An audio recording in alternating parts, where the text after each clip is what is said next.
Assalamualaikum warahmatullahi wabarakatuh. Perkenalkan, nama saya Lutfiola Azahra dari kelas 11 IPA 1. Di video ini saya akan menjelaskan tentang perang di Bali. Apa sih itu perang di Bali dan bagaimana sejarahnya? Kalian mau tahu? Yuk simak penjelasan berikut ini. Pada abad ke-19, Pulau Bali terdiri dari 9 kerajaan. Pertama ada Kerajaan Buleleng, kedua Kerajaan Karangasem, ketiga Kerajaan Klukung, keempat Kerajaan Gianyar, kelima Kerajaan Badung, keenam Kerajaan Jembaran, ketujuh Kerajaan Tambanan, kedelapan Kerajaan Mengwi, dan terakhir Kerajaan Bangli. Perang Bali atau biasa disebut Perang Puputan bisa juga disebut dengan Perang Jagaraga. Perang Puputan sendiri awalnya dan puncaknya terjadi di daerah kekuasaan Kerajaan Buleleng, tepatnya di bagian utara Pulau Bali. Perang Puputan ini terjadi antara kerajaan-kerajaan di Bali melawan kolonial Belanda. Perang ini terjadi sebanyak 3 kali. Pertama ada Perang Bali pertama pada tahun 1846. Dua, Perang Bali kedua pada tahun 1848. Ketiga, Perang Bali ketiga pada tahun 1849. Apa itu hak tawan karang?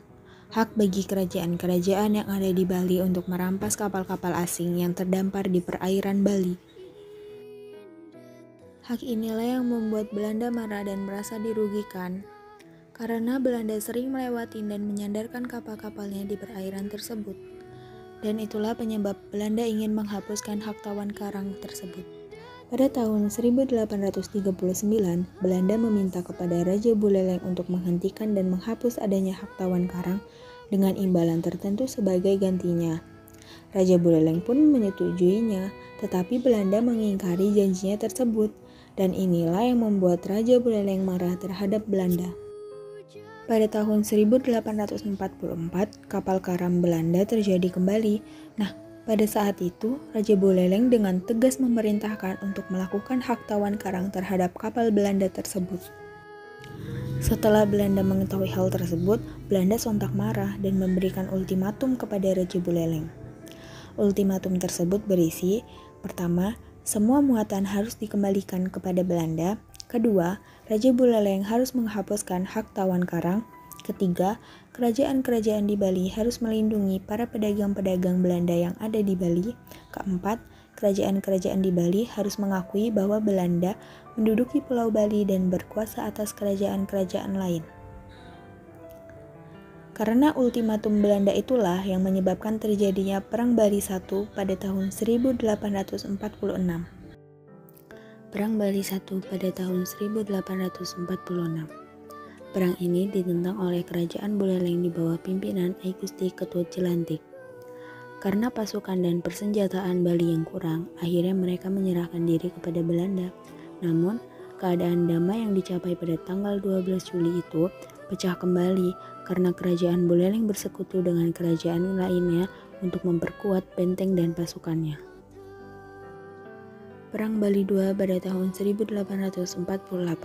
Setelah peperangan itu, Belanda belum juga merasa kalah, dan akhirnya pada tanggal 8 Juli 1848, Belanda mengirimi pasukan untuk Perang Bali kedua. Belanda menuntut kepada kerajaan koalisi Bali untuk mengembalikan dan membebaskan tahanan pasukan Belanda yang ditahan Bali. Dengan kegigihan juga semangat dari kerajaan-kerajaan di Bali, mereka berhasil mengalahkan Belanda.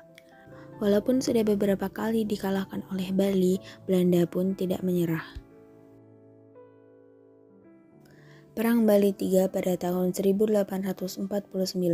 Kemudian, Belanda mengirimi lagi pasukan Perang Bali III pada tahun 1849 sebanyak 4.000 tentara dan juga 3.000 pelaut. Karena besarnya pasukan yang dikirimi Belanda, Belanda pun dengan cepat menguasai Singamangaraja ibu kota dari Kerajaan Buleleng. Dan pada saat itu, ketika Belanda ingin menyerang Desa Jagaraga, segenap rakyat Bali bersumpah bahwa mereka akan melakukan sumpah puputan, perang sampai mati yang dikobarkan oleh I Gusti Ketut Cilantik. Kemudian terjadilah perang yang sangat sengit di antara Belanda dan juga Bali. Namun pada perkembangan selanjutnya, Dikarenakan ketidaksamaan antara peralatan perang dan pasukan di antara keduanya, akhirnya Belanda berhasil mengalahkan pasukan Bali. Pada saat itu pula, I Gusti Ketut gugur dalam medan pertempuran. Setelah kerajaan Buleleng jatuh kepada Belanda dan juga kalahnya rakyat Bali dalam perang ini, kerajaan-kerajaan lainnya di Bali mudah juga ditaklukkan oleh Belanda.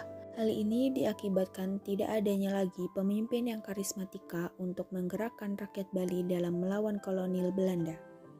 Pada tahun 1908, Kerajaan Kelungkung berhasil ditaklukkan oleh Belanda. Hancurnya Kerajaan Kelungkung ini menjadi titik di mana Belanda berhasil menguasai wilayah Bali secara keseluruhan. Sistem kerajaan yang ada di Bali baik setelah Belanda menjajah Nusantara dan juga Indonesia merdeka, sistem kerajaan ini dijadikan identitas budaya yang ada hingga sampai saat ini.